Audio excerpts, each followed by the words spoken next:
Hi, this is Professor Favors, American Literature, Emily Dickinson, five poems. So we're only going to look at five poems of Emily Dickinson. Of course, there are many more. Some are dealing with her relationship to nature. Others are dealing with her relationship or perception of death. And then the last one is dealing with the contrast between truth. So let's begin. All right, this lecture is subject to fair use. And here's a quick picture of Emily Dickinson and then the introduction. So she was born 1830 and died 1886. Born into an influential and socially prominent New England family in 1830, Emily Dickinson benefited from a level of education and mobility that most of her contemporaries, female and male, could not comprehend. The middle child of Edward Dickinson and Emily Norcross, Dickinson, along with her older brother Austin and younger sister Lavinia, received both an extensive formal education and the informal education that came by way of countless visitors to the family homestead during Edward Dickinson's political career.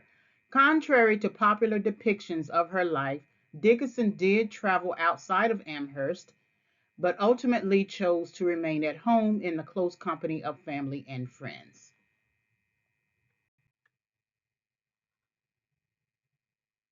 An intensely private person, Dickinson exerted almost singular control over the distribution of her poetry during her lifetime.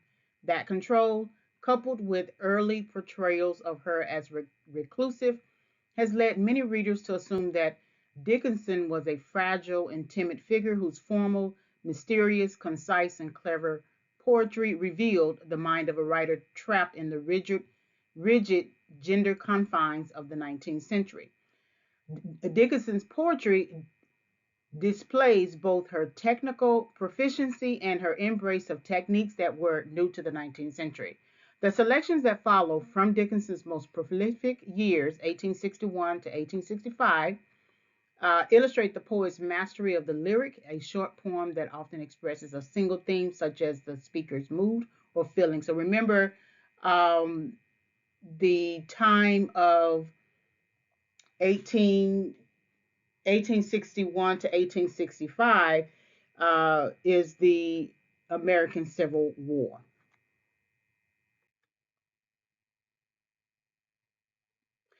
So let's recap the historical implications and then introduce about two. So again, this is 1819. She was born 1830. So it's always good to look at some years prior to an author's um, um, author's birth.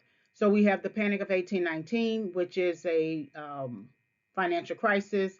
Then we have Thomas Jefferson founding the University of Virginia. 1820, we have some states becoming states, or like Florida becoming a U.S. territory. Then 1826, Thomas Jefferson and John Adams die on the same day. 1829, Andrew Jackson becomes president. Then we have slave debates. We have the first college actually enrolling female students, 1837. So that's 7 years after she's born. We have more states becoming states, and then the Mexican American War. We also have a slave in court case, Dred Scott versus Sanford. 1863 was the Emancipation Proclamation, which freed Southern slaves. Then the Reconstruction era is it begins 1863 to 1877, and President Abraham Lincoln is assassinated 1865. So then we now have the 13th Amendment, which abolished slavery, the 14th Amendment, which granted citizenship and equal protection under the law. And then now we have the 15th Amendment, which is new to these historical implications. The 15th Amendment actually gave black men the right to vote. which was the 15th Amendment was part of the Reconstruction era.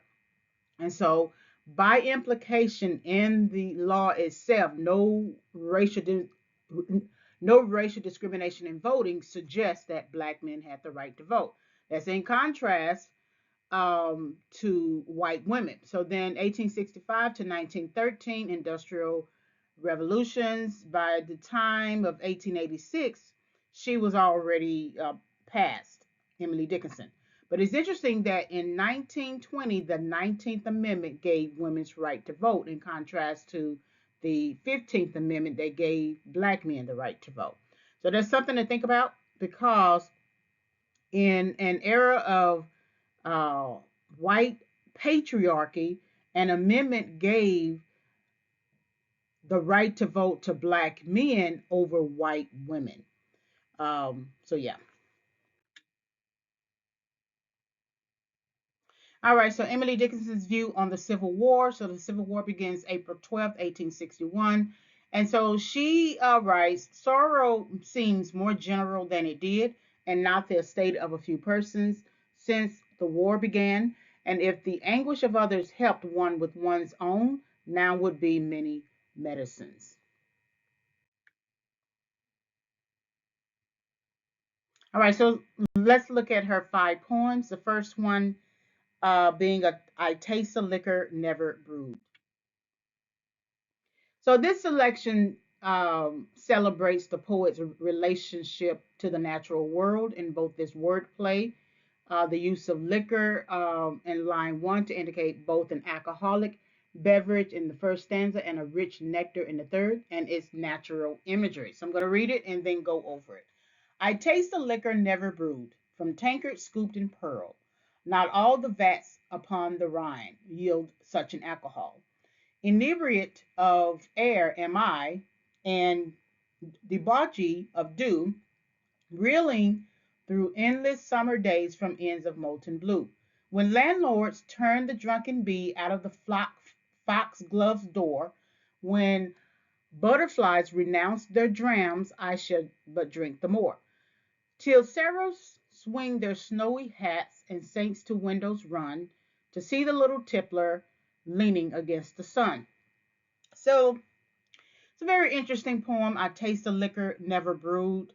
There is a difference between the use of the word liquor in the first line and the use of the word alcohol in the fourth line of the first stanza.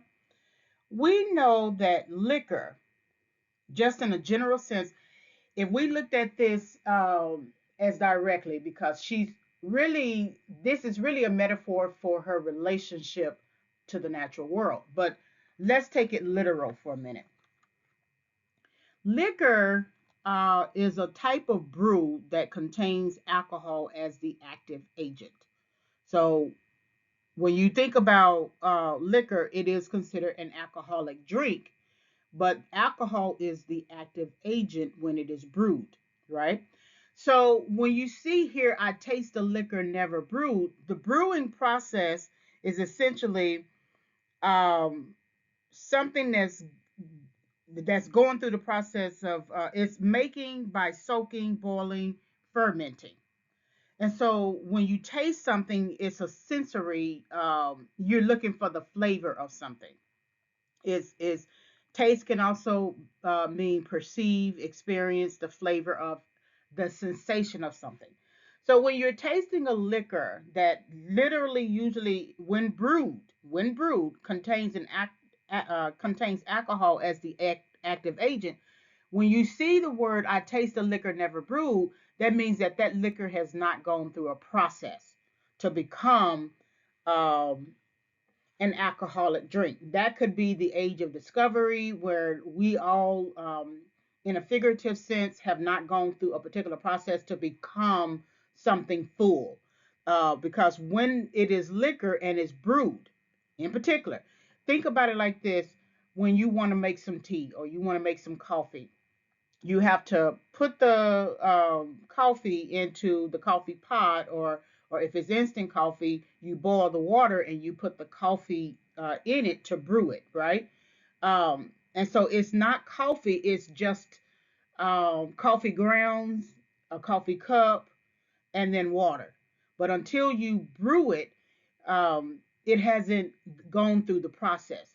So with this, I taste the liquor never brewed. That means it hasn't gone through the process to become a full liquor or become a full substance where alcohol is the active agent. Alcohol, meaning that it is produced by natural fermentation of sugars. And so it is also a colorless, volatile, flammable liquid, intoxicating, and it is a constituent in wine, spirits, other types of drink. So just by itself, when you see from tankard, scooped and pearl, not all the vats upon the Rhine yield such an alcohol. The the tankers that you see here are the tankers. It is defined as a tall beer mug. And then scoop, of course, works like a spoon, right? And then pearl is a word that you often may refer to the actual jewelry pearl, or pearl could be a name, or pearl could be wisdom. You may say somebody say she's a pearl of wisdom or something like that. That means it's valuable. Pearls, real pearls, tend to be valuable. Not all the vats upon the Rhine. Vats here means a large tank that holds liquid. Rhine means a river in Europe yield such an alcohol. So there's a contrast between the word liquor used in the first line and alcohol used in the last line, because even if you process all the vats, all the liquid, the large tank that holds liquid, using the full river, which is a river in Europe, it still wouldn't yield the same kind of alcohol when when it's never brewed. I taste the liquor never brewed. I taste something that has not gone through a particular process. The alcohol, so again, the liquor is a brew that contains alcohol as the active agent. And so if you don't have alcohol as the active agent, then it's not really as true to an intoxicant that you would have if you were drinking fully processed liquor or fully processed alcohol. You couldn't feel the full effects. There are some people who drink for recreational use. They just want a little bit of a buzz. And then you're some people who actually drink because they want to feel intoxicated. They want to feel what you see here, inebriated, right? And so, inebriate of air am I, and debauchee of dew, reeling through endless summer days from ends of molten blue. So, anytime you see someone who is inebriated, they truly are intoxicated. But if the taste of a liquor is never brewed, then you're not going to be truly inebriated. However, if you can, if you look at this figuratively in her relationship with the natural world, if she's smelling flowers, if if she's walking through the grass, she could feel a sense of inebriation because that's the destination or that's the direction that she wants to go into. It's like the person who always says smell the flowers, right?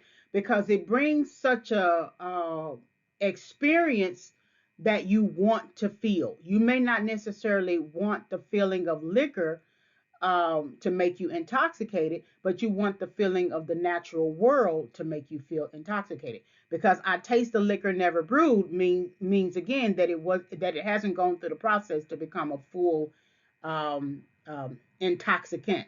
So inebriated of air am I. So now we know for certain that she's talking about the natural world around her and not necessarily literally liquor and alcohol.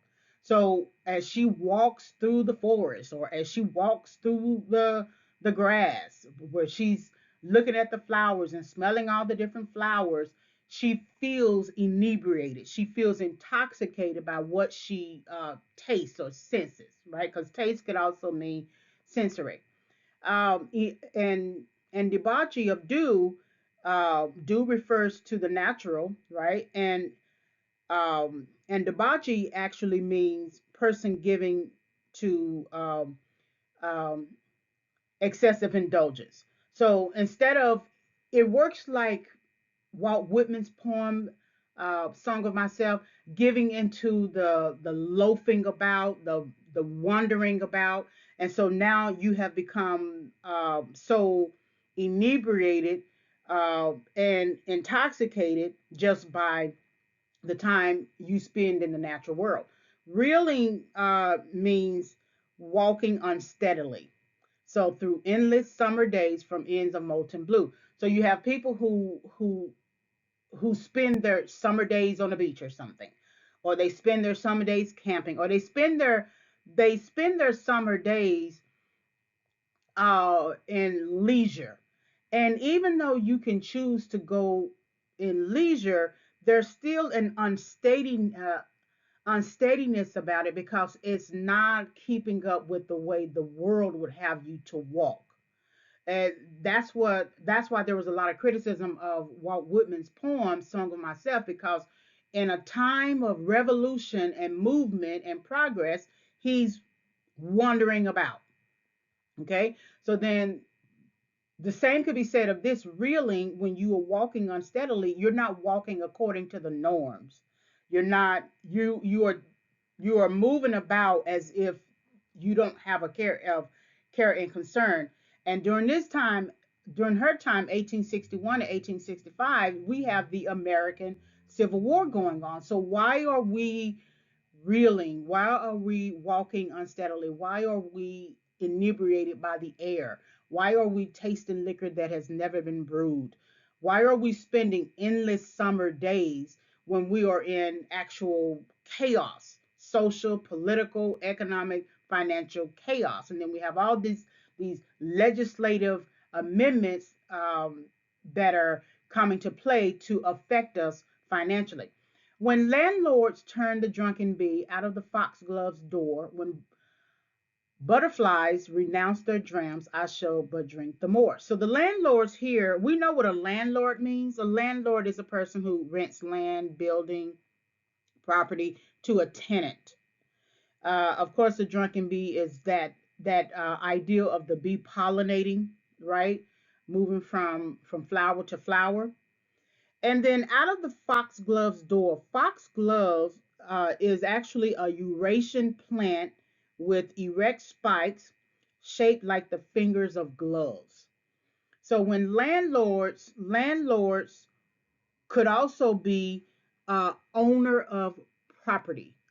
So when landlords turn the drunken bee out of the foxglove's door, what that suggests is that there could be a transition of authority when landlords turn the drunken bee out of the foxglove's door. There's a movement. So when that bee leaves that particular plant and goes to another plant, um, and the landlord is turning the one who owns the property, right? Who owns the flower. When he turns that drunken bee out of the foxglove's door, he no longer has authority over it because now it's moving towards another target. When butterflies renounce their drams, renounce means to abandon. So here it is, they have rights to their drams, drams being meaning it's a Scottish word for strong alcoholic drink. Once they leave, once the drunken bee leaves, once the butterfly leaves, they leave their authority behind. That means that I shall but drink the more. Then I, first person I give myself the right to drink the more. So once they have taken their fill, once the drunken bee has taken so much of its field to become drunken, and once the butterfly has abandoned his own drink, And dram again is something that is a strong alcoholic drink, especially whiskey, then I should now step forward and drink the more. Now I'm giving myself the right and authority to drink the more. And then till Sarahs swing their snowy hats and saints to windows run to see the little tippler leaning against the sun. So Sarahs, of course, are angelic beings. Um, I think we can understand that saints, it usually refers to some sort of religion. They go to the window to run to see the little tippler. The tippler is the habitual drinker, and then that person is leaning against the sun. So even in his intoxicated state, even we don't know for certain if he's intoxicated, but he is a tippler, and he has the reputation of being a habitual drinker. But even he is taking in the sun. He's more intoxicated by the sun than even the drink that he's usually and habitually drinking. So a lot of this can be examined from um, a literal sense when we look at the difference between liquor and alcohol, and then it is further explored, and then we can look at this in a figurative sense where she's tasting an experience never brewed, that it hasn't gone through the process, and so now she's actually going to go through the process by um, looking at the tankers, looking at the vats, understanding that there is a difference between liquor and alcohol, feeling the inebriation from the air and the dew, and walking unsteadily through endless summer days. And then also when having some I don't think this is the right word, grace, but have an understanding that the drunken bee and the foxglove and the butterfly have their right to liquor, right, in a sense, to feel intoxicated. But once they leave, she can now step up and um, experience her right to it as well. It's not about liquor; it's about experiencing something that has never gone through a particular process, so that it is not affecting it's not infecting her directly. She has her own first experiences with it. And then, of course, till Sarahs swing their snowy hats and saints to windows run to see the little tippler leaning against the sun is also something to consider. So, a taste of liquor never brewed. All right, the soul selects her own society. The next two or three poems are sort of kind of clear. We'll go over it a little bit more here. But our second selection, the soul selects her own society, shows Dickinson using well known images of power and authority to celebrate the independence of the soul in the face of expectations. In both of these first two poems, readers will note the celebrations of the individual will that engages fully with life without becoming either intoxicated or enslaved. So there's that word of intoxication. All right, so let's read it. The soul selects her own society, then shuts the door on her divine majority, obtrude no more. Unmoved, she notes the chariots pausing at her low gate. Unmoved, an emperor is kneeling upon her mat. I've known her from an ample nation. Choose one, then close the valves of her attention like stone. So, soul here is actually being personified. Soul is like a power, like a person. So, think about soul as a person. The soul selects her own society suggests choice. It also, of course, suggests power and authority. So, Dickinson, even though she did travel for a short time, she did become reclusive. Um, and she stayed more home and continued to write her poetry. So she selected the life that she was going to live. So the soul selects her own society. Society in this regard can be the type of society that is higher level than everyday man society, which further suggests that she can shut the door on her divine majority. So there's a contrast between her selection of her society that she is born into, and then what? Let's see. There's a everyone, she's selecting, or she's closing the door on her high level society. She is from the middle class or upper middle class, and so she's choosing to shut the door.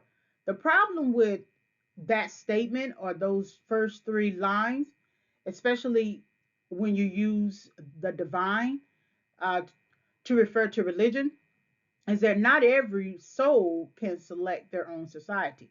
Some people are born into working class societies or poor societies. Some are born in rich societies. So the soul itself selecting her own society is someone who is much older. That person is of age. That person can make the decision to select her own society, because the society she was born into was a society that was already well developed. She didn't have to make any contribution to it. People before her already made contributions.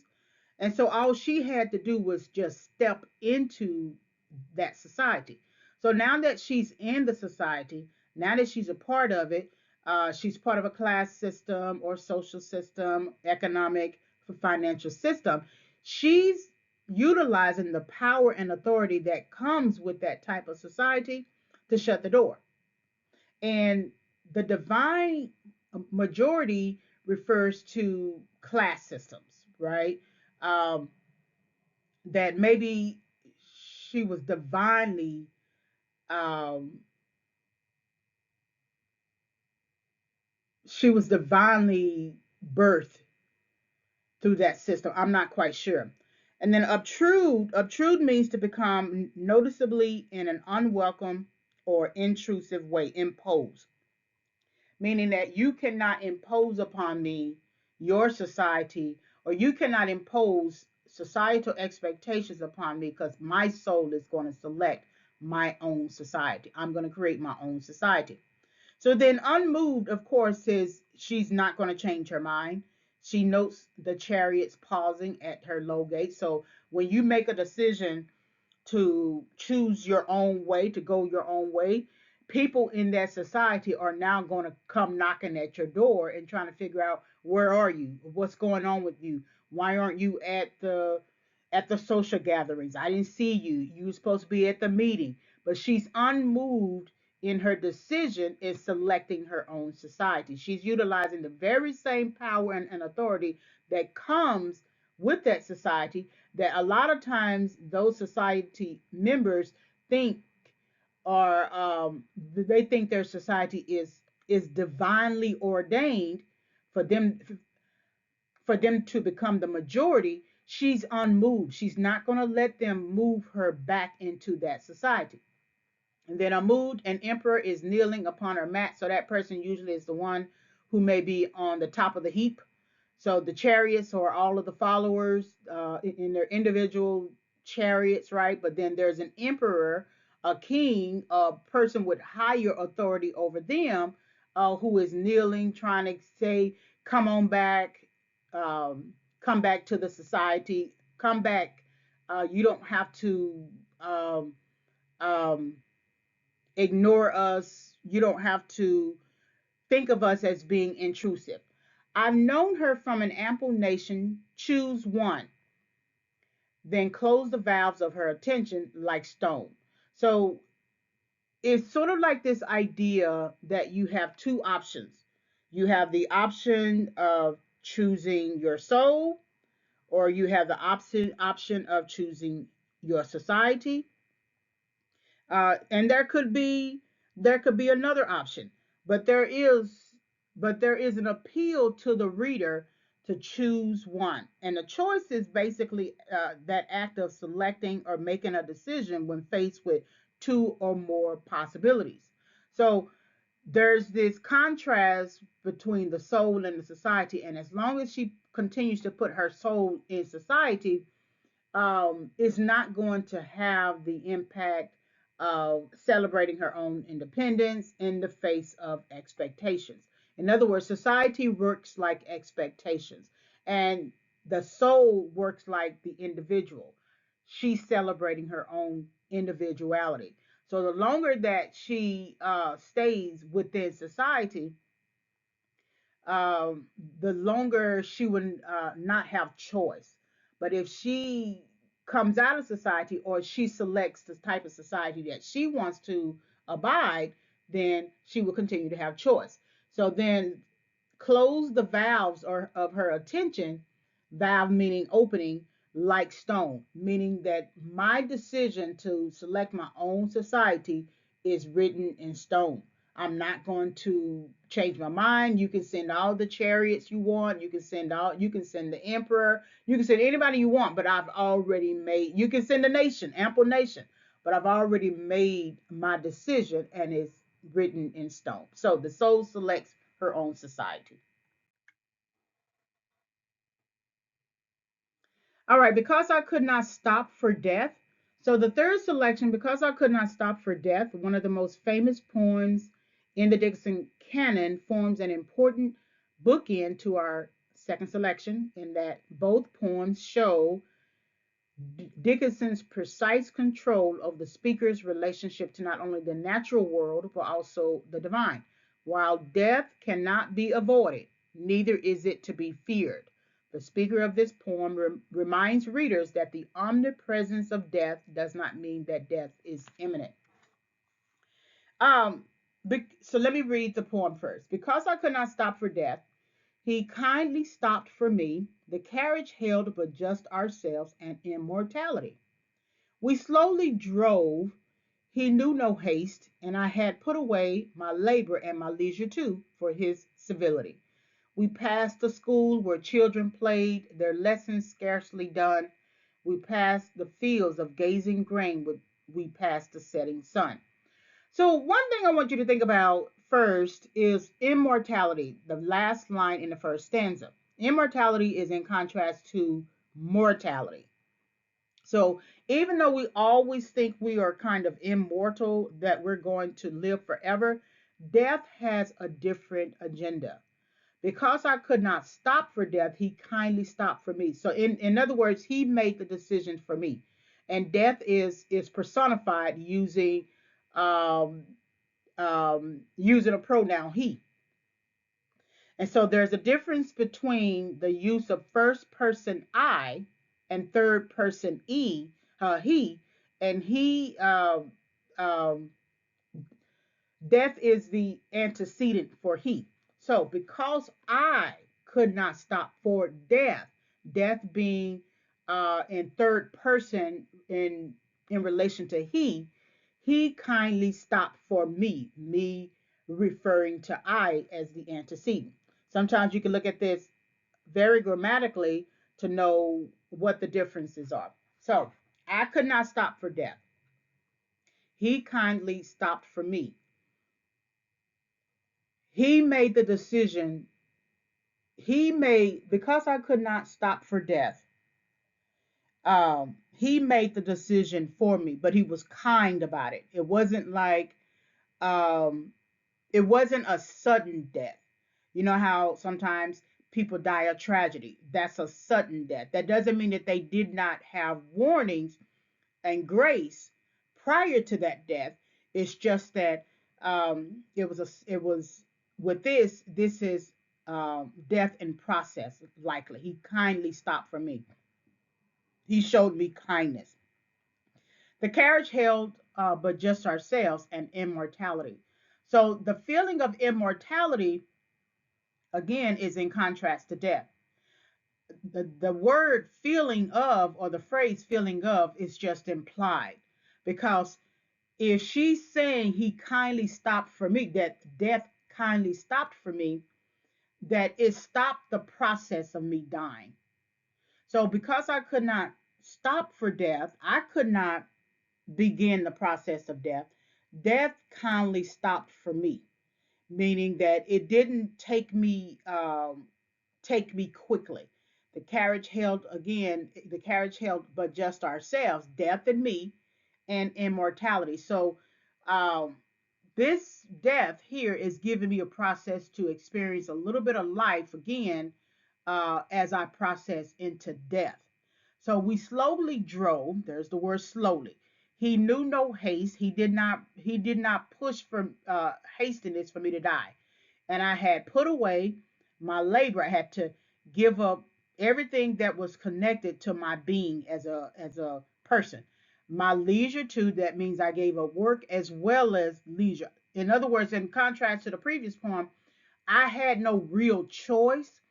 I had to give up both labor and leisure for his civility.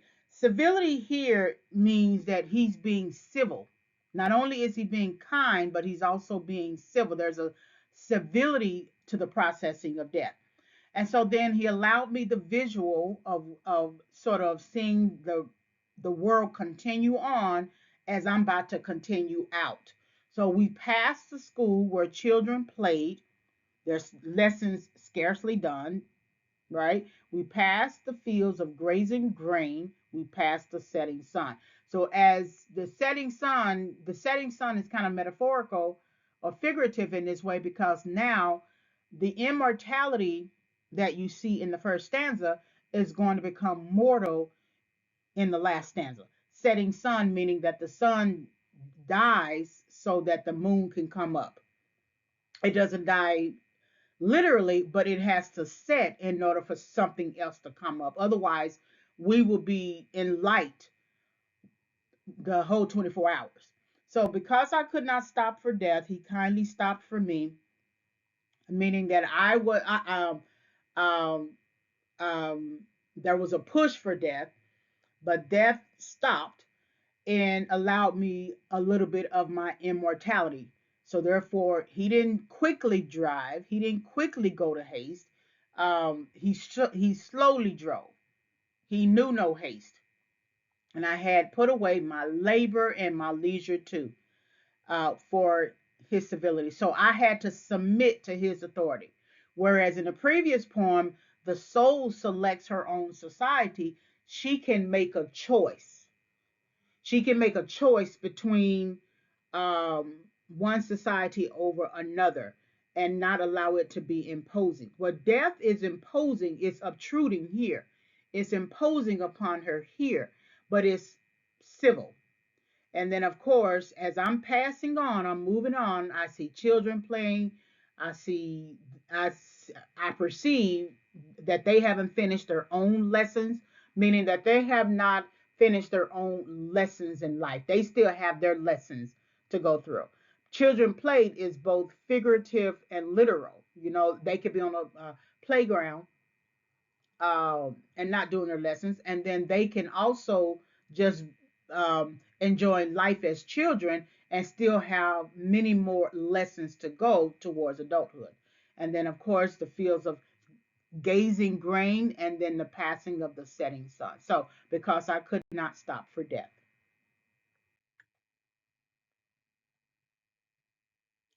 My life has stood a loaded gun.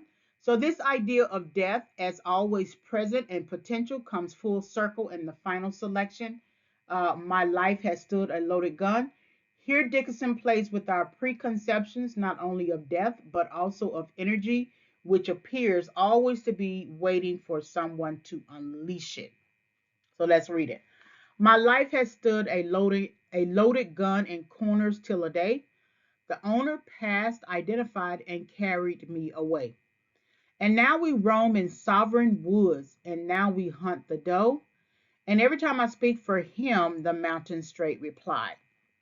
And do I smile such cordial light upon the valley glow, it is as a Vesuvian face had let its pleasure through. And when at night our good day done, I guard my master's head, tis better than the elder's ducks deep pillow to have shared. To foe of his I'm deadly foe, none stir the second time. On him, on whom I lay a yellow eye or an emphatic thumb. Though I than he may longer live, he longer must than I. for I have but the power to kill without the power to die. So the last line really sums up the whole poem. If you don't, even if you didn't read the rest of the lines and the other stanzas, the last line, and it's in contrast to the previous two poems, that you don't really have the power to die. You can have the power to kill, which could contribute to someone else's death, but you don't yourself have the actual power to die. So my life has stood a loaded gun in corners till a day. That means readiness. It was ready. My life was ready and stood as a loaded gun to shoot in corners till a day. So my life was a ready uh, being, just like your soul selects your own society. My life was ready. Okay. The owner passed, identified, and carried me away. The owner is making the choice for me. I do not have the somehow my right has even though my life was ready, like a loaded gun, is contrast to the owner. The owner has more power over my life. I was ready as a loaded gun, and I had agency and power. But the next line, the owner is the one who actually can carry me away. The owner is making a choice about my life.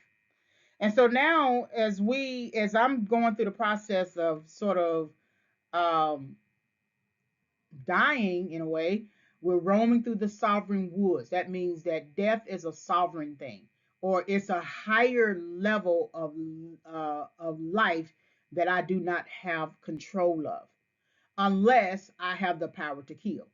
And now we hunt the doe, and every time I speak for him, the mountain straight reply.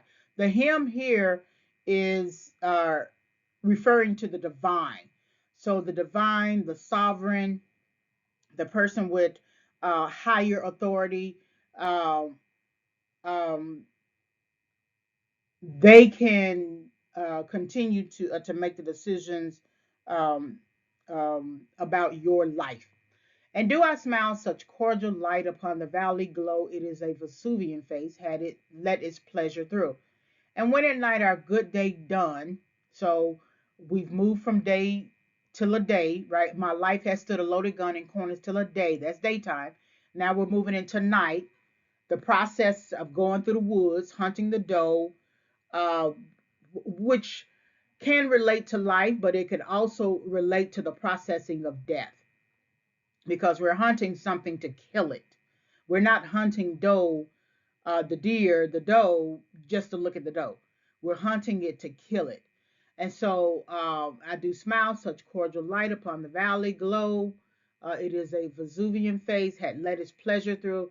And when at night our good day done. So we've moved from day to night. I guard my master's head. 'Tis better than the elder's ducks, deep pillow to have shared. To foe of his I'm deadly foe, none stirred the second time, on whom I lay a yellow eye or an emphatic thumb. Foe always refers to enemy. So to foe of his, so there is an enemy of his. To foe of his, I'm deadly foe. To foe of his, I'm deadly foe. So to become an enemy of his, I'm an enemy. None stirred the second time. I'm not going to get a second chance. On whom I lay a yellow eye or an emphatic thumb. Um, when you put your thumb on something, it's almost certifying it, right? You know how you are fingerprinted, right? You're putting your thumb on it to certify your fingerprints. Though I then he may longer live, so death is going to live longer than I am. He longer must than I. There you go. That's confirmation. For I have but the power to kill without the power to die. So I can kill just like I hunted the doe. I roamed the sovereign woods. I hunted the doe in the mountains. I talked to the valley, right? But at the end of life, when life, even though my life had stood a loaded gun and I was ready to live life, I might have been given 50 years, 60 years, 70 years, 80, 100 years. I made it to 100 years old. At the end of the day, I'm still going to die, and I don't have any power over that. Of course, that's in contrast to people who prefer to take the suicide um, strategy, right? But there is no true choice over death. Um, Without the power, you don't have a true choice over death. That's still a false sense of you thinking that you can control death. So I have but the power to kill, which is authority and power, without the power to die. So these are two types of powers: one to kill, one to die. So think about my life has stood a loaded gun in corners till a day, meaning I was ready. I was ready to shoot. My life was ready to live itself out, right? However, the contrast comes right in the second sentence in the first stanza. All you need is a big fat but, or a big fat however. The owner past identified itself and carried me away. That's death identifying itself. Death is sovereign. Death, you can still go through life hunting doe. There's a divine component, and at the end of your life, for you have the power to kill without the power to die. So that's my life has stood a loaded gun.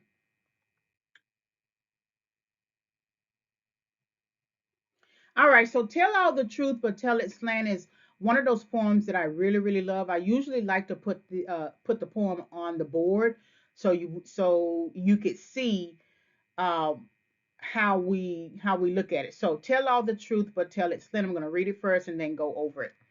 Tell all the truth, but tell it slant. Success in circuit lies, too bright for our infirm delight, the truth's superb surprise.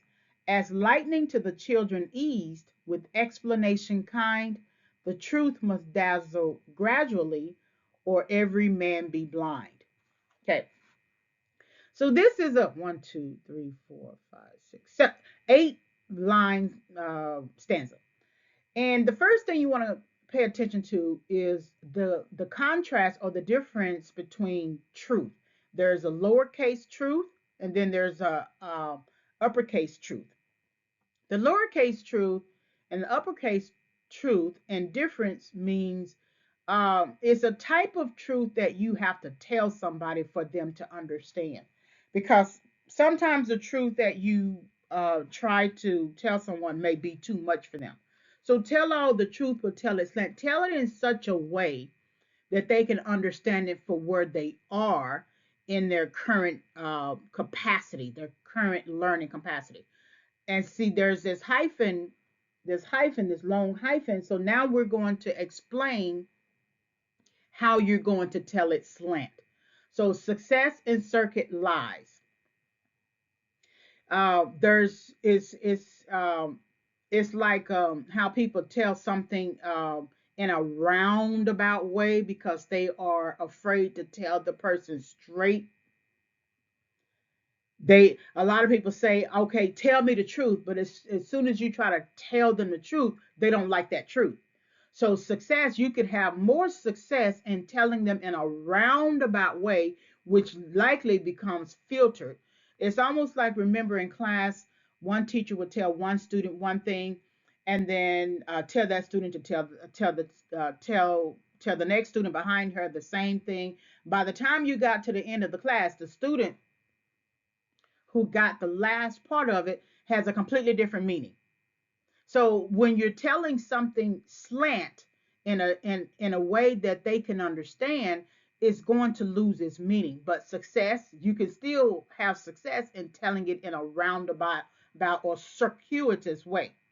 So the reason why you have to do that is because the truth, little t, is too bright for their infirm delight. Delight meaning that there's so much zeal and enthusiasm, but that delight is infirm. Infirm meaning sickness. It's not fully developed. You can have so much delight to kind of do something, but miss some of the issues that you have with yourself in order for you to sustain it. So it could be like if you think about the rappers today, the new age rappers, they want to make it and get fame and power and money. They are so enthusiastic and delighted to do all that kind of stuff, but there's still some triggering issues that you see with them. When someone provokes them, they go crazy, right? Crazy may not be the right word, but they shout and yell, or they fight as if they're on a reality TV show. Well, reality TV shows are staged. You living real life. So there was a delight to make it, but then you have this bad reputation on social media or in society that is affecting your delight. So the truth of something can be too bright for a person with an infirm delight, with a sick soul, right? The soul selects her own society with a sick soul. The truth in uppercase, superb surprise, means that the little t was too much for them, to the point that they couldn't even take the uppercase t, truth. Truth could also mean absolute. There's truths, right? Tell all the truth, but tell it slant. And then there's a divine, capital T, true, or a higher authority, capital T, true. And so it's a surprise to them because they're not expecting that type of truth. And then as lightning to the children ease with explanation kind. So the way I understand this is, think about kids when they hear lightning and they ask what it is. How does the sky create lightning? Well, you don't know the technical details of how to explain it to them. So whenever you hear parents say, after a kid asks, "Why does the sky rain?" The parent will say, "Well, that's God crying. That's God crying." And so that's their way of trying to explain it to them, because they're children in their mindset. They can't get it like we would get it as an adult. The irony is we're still not really able to explain why the sky really rains, right? There are some aspects of what we learned in a science class, but we still wouldn't know the true technical details of it, unless we took all of those classes ourselves. So, as lightning to the children ease, the truth is superb surprise, and as lightning to the children ease with explanation kind. Be kind as you are explaining truth.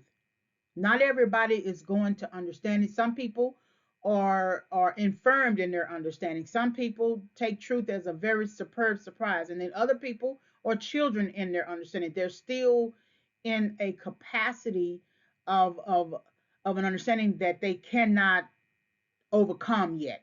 So be kind with how you explain truth. And then the truth must dazzle gradually, or every man be blind. So if you don't exercise some sort of kindness in how you explain it, and then not only lowercase truth, but uppercase truth, in terms of uh, gradually dazzling them, moving them from an infirm delight to a gradual dazzle of the truth, then they may decide to just be blind altogether. It's like when you're trying to put too much truth on somebody and they just can't take it, and so they walk away. But if you were kind, if you were, if you took them through steps, they would be more likely to receive it and not choose to be blind.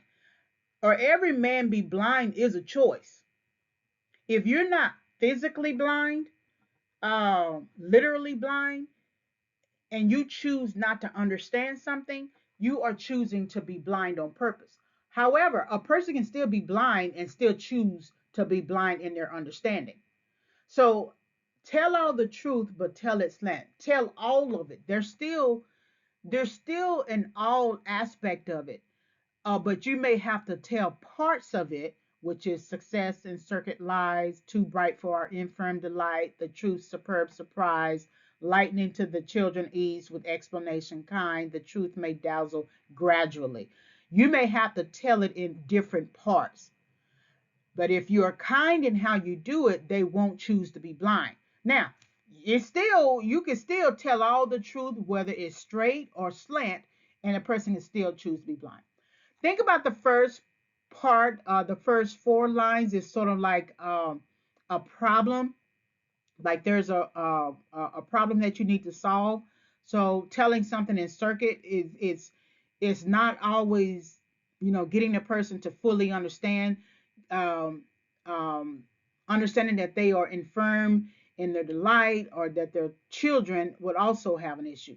But the solution again is still to tell it with ease, tell it with kindness, tell it gradually, take them through steps, life steps, so they won't be blind. So that's tell all the truth, but tell it blind. All right, so this is the end of the presentation. Emily Dickinson resources, there's a whole museum, there's contact information, as well as a um, Emily Dickinson timeline. Thank you very much for listening.